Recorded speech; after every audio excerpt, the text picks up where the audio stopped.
In this video, we are starting section 4.2 on the maximum and minimum.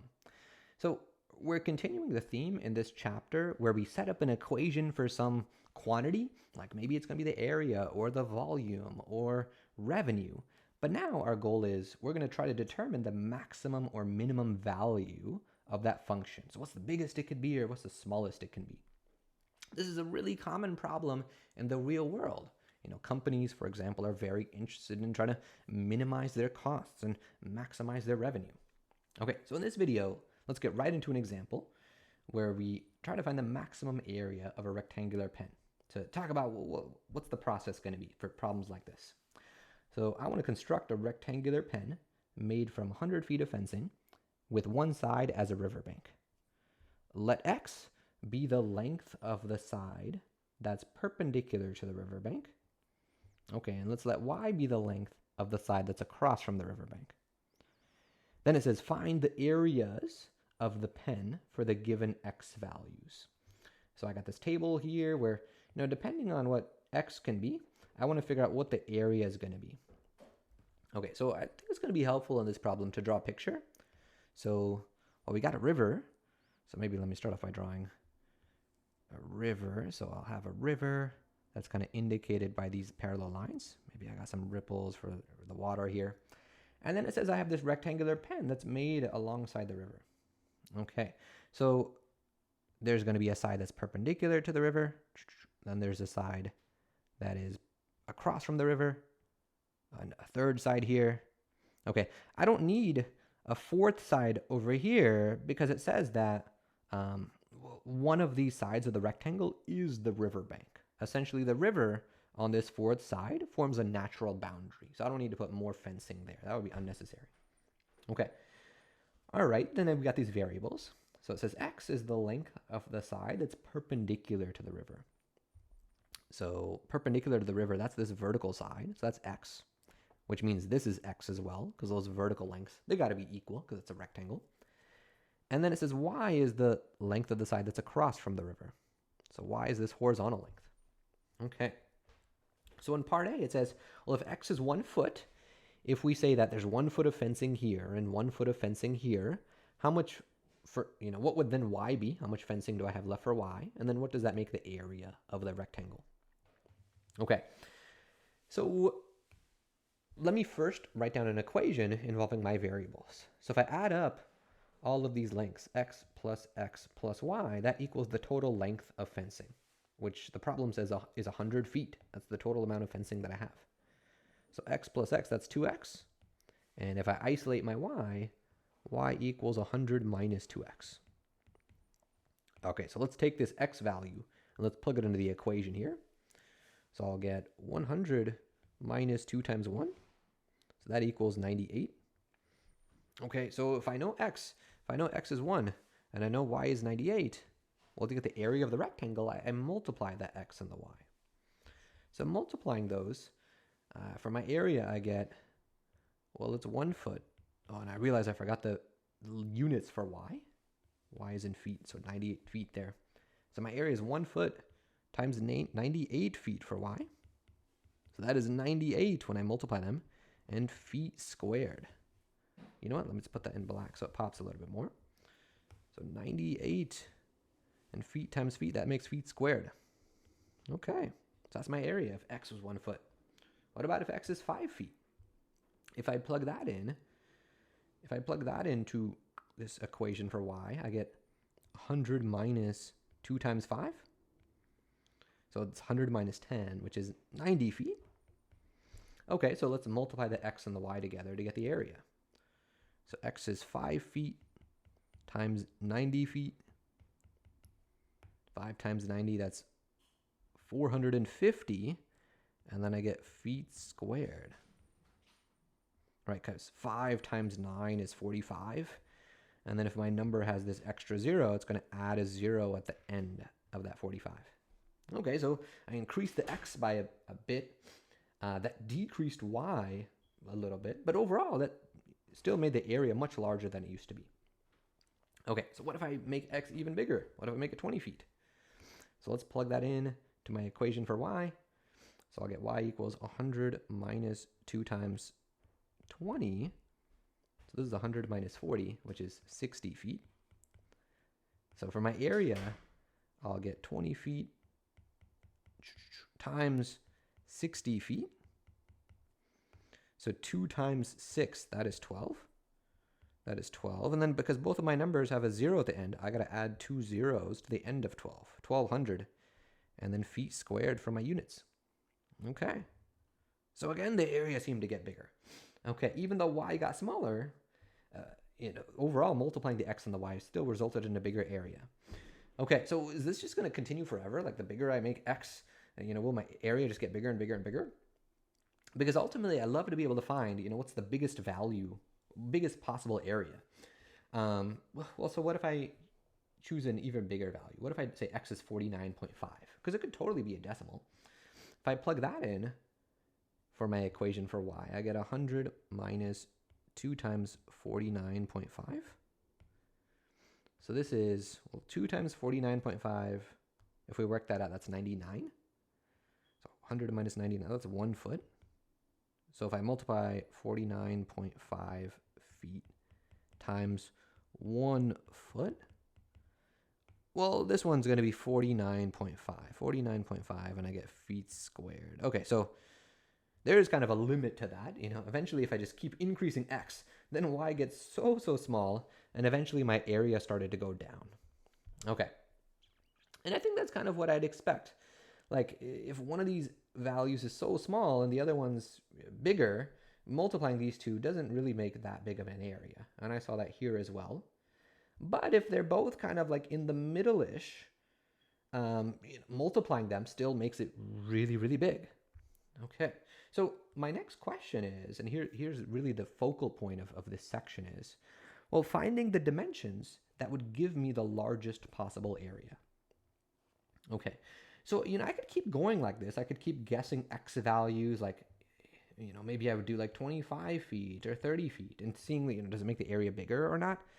But the issue with that is, what if the x value that maximizes the area, what if it's not a whole number? Because so far, I've mostly just been doing whole numbers with the exception of this decimal, but it could totally happen that where we get the max or the min is not at a whole number. So then just making a table of values like this is not helpful to me. It's not going to definitively show that we have that max. Because what if it's at a decimal and I just haven't checked it? Okay, so how can I answer this bigger question? So I'm going to break this process down into steps. Step 1 is we identify the quantity we are trying to maximize or minimize. And whoops, I realized I got a typo here. This should say minimize, typo. So in this problem, I am trying to maximize. We are trying to maximize area because it said find the dimensions that give me the largest area. I'm trying to maximize the area. Okay, we are ready for step 2. Step 2 is we draw a picture if it's applicable to the problem, and then assign variables to the quantities of interest. Okay, so for this problem, well, we actually did this already. Here was our picture, and we've already assigned variables to the quantities we cared about. So it's to these lengths of the rectangle, we already got variables. Okay, so for our problem, that's already done. Okay, and later examples we'll do in this section, sometimes we'll have to do that. Okay, so we're on to step 3. Step 3 is we now write an equation for the quantity that we want to maximize or minimize. And this is called the objective equation. So write an equation for the thing that we are trying to maximize or minimize. We call this the objective. So I'm trying to maximize area. I'll call area A. And in terms of my variables, well, what's the formula for the area of this rectangle? Well, it's just x times y.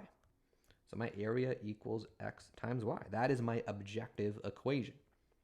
Okay, so it's my goal to maximize this thing, maximize x times y. But what I don't like about this equation right now is the right-hand side is currently in terms of 2 variables. I'm a whole lot more comfortable when I have my equation in terms of just 1 variable here, because we know how to handle those, and we have a process for certain special functions to be able to find maxes and minimums of functions when they're in terms of one variable, if they have a nice shape. And we'll see what that nice shape is in just a little bit in this example. All right, so we're ready for the next step, which is, how do I get this in terms of one variable?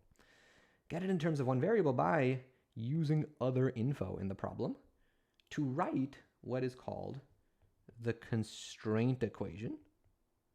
So we're going to use other info in the problem to write down a second equation called the constraint, and then we will substitute that into the objective. So what is the other info that we have in the problem? Well, in this problem, it was the total length of fencing, the 100, and that let me write this equation. We actually have written this constraint equation. Okay, so I'm going to go ahead and write that down. It was 2x plus y equals 100. And to be able to substitute that into my objective, I need to isolate one of the variables. It doesn't really matter which one I isolate, but I think it's going to be a little bit easier to isolate y. Y is 100 minus 2x. I could also isolate x, but if I did that, I would need to divide by 2, and that would introduce a fraction into the problem, which would make it a little harder to work with. Okay, so now let's take our objective and let's substitute in the constraint. So area equals x times y, but I know what y is. Y is all of this, so I'm going to be plugging that in. So my y is 100 minus 2x. Okay, so here's y, and I've substituted that into my objective equation to get it in terms of one variable. Okay. So the key thing there is I made that substitution using the constraint, plugging it into the objective to get rid of one of the variables. Now I only have one variable on the right-hand side. Okay. All right, so now step 5 is, now we are ready to find the maximum or the minimum value. And this is, in our class, will either happen at the vertex of a quadratic, or it could end up being at the end point of an interval. Okay, and we'll see a situation of what that means, endpoint of an interval, later in this section. Okay, all right, so I got my area equation. Let's simplify this a little bit. Let's distribute the x. So I'll get, if I distribute it, I'll get, let's write the bigger power term first. I'll get negative 2x squared, and then I get plus 100x.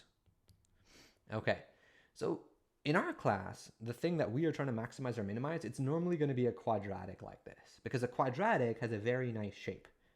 The graph is a parabola. Because the leading coefficient is negative, I know it's a downward facing parabola. Okay, and then we are going to try to find the vertex of it, because if it's downward facing, that vertex is where that max is, and that's what I'm looking for. Okay, so we really like this.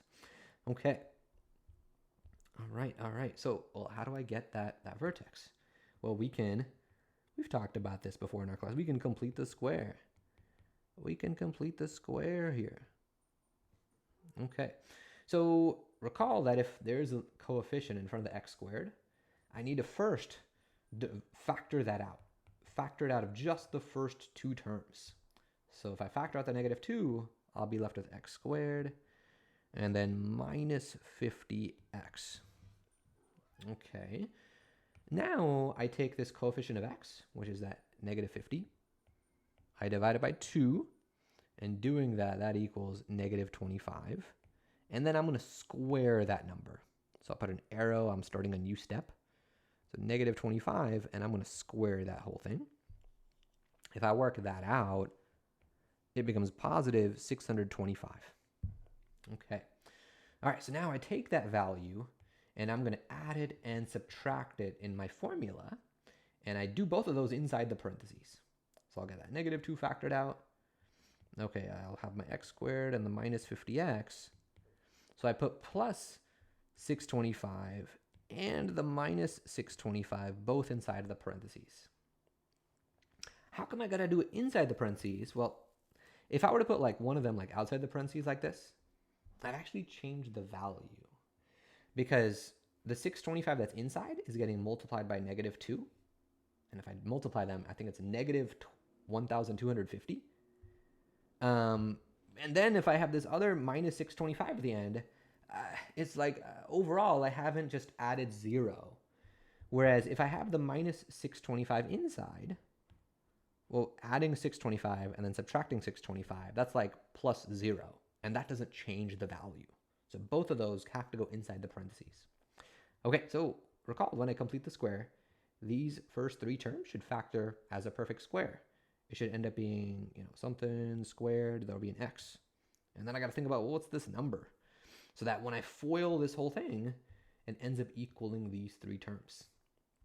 So I could think about that and, figure out what that is. And it turns out if I do that, I will get minus 25. But recall what the shortcut is for recognizing that number. The number that goes there in the perfect square next to the x should always be what I get when I divide this coefficient by 2. And that was negative 25. So those should always match up. That's the shortcut for recognizing that number. Okay, so now I got this negative 2. I'm ready to distribute that to this perfect square and then distribute it to this other negative 625 at the end.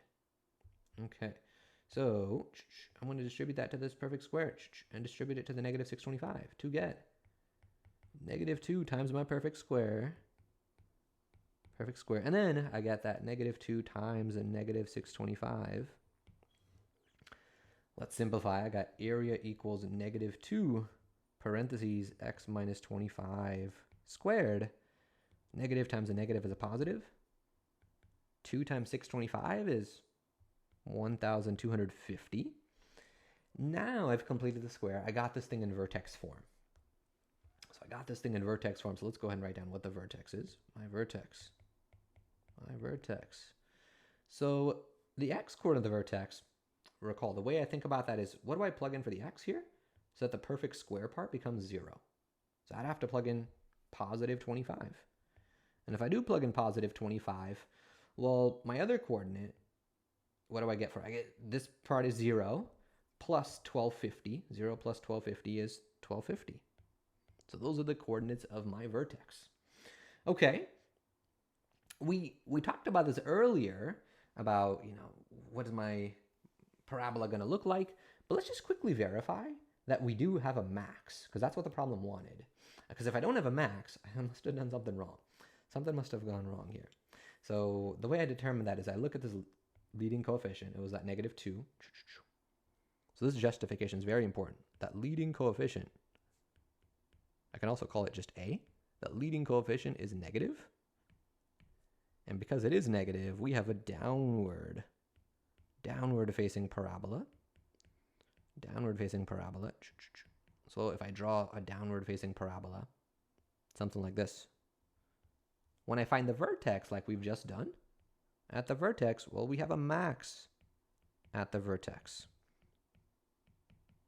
Okay, so this explanation here about why I have a max because of the shape of the parabola is really important. If I don't include something like this, it's not clear at all why I have a max and not a min. Okay, so when you do examples like this, finding a max or a min, make sure you have this explanation. That's super, super important. Okay, so what did the problem initially want? I think it wanted the dimensions. And the dimensions of my rectangle are these lengths, the x and the y. So, well, how do I figure out the x and the y? I first want to identify, well, what are the variables that go with each of these coordinates? Okay, so, normally this would be the x and that would be the y, but let's be careful about what our variables are here. Like normally on this side of the equation, I still see an x over there, so 25 is still x. This other coordinate usually is y, but in my equation, y would usually be here, but I don't have y there now. I have area. So the 1250 is actually area. It's not y, because I don't have y in my equation.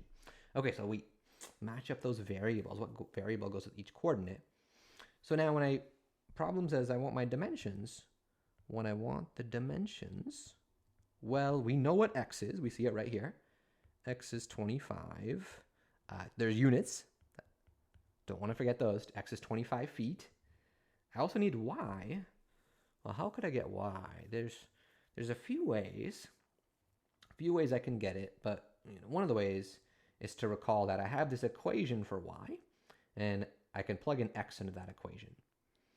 So doing that, I get that y equals, what was it? 100 minus 2 times x, and my x value is 25. So that's going to be 100 minus 50, which is 50. So y is 50 feet. Okay, so those are my dimensions. 25 feet by 50 feet. Okay, so I've found the dimensions, and I've included a justification for why it's a max rather than a min. That's really important. Okay, part F here. Now find the largest area. Find the largest area. Okay, so the max area, we actually have it. We identify that this coordinate was the area. So it's that 1250 feet squared. And that is my maximum area. Let me also just briefly mention that there's another quick way I could have found y, which is if I know x and I know the area, I could have used the fact that area is x times y. And if I plug in 1250 for a, and x is 25, then I got my y there. I could now divide the 25 and get 1250 over 25 equals y. But 1250, if I divide it by 25, turns out to be 50. So that's another way I could have gotten my y value. It's a bit of personal preference, but I think just plugging into that constraint equation from earlier was just a quicker way to get it.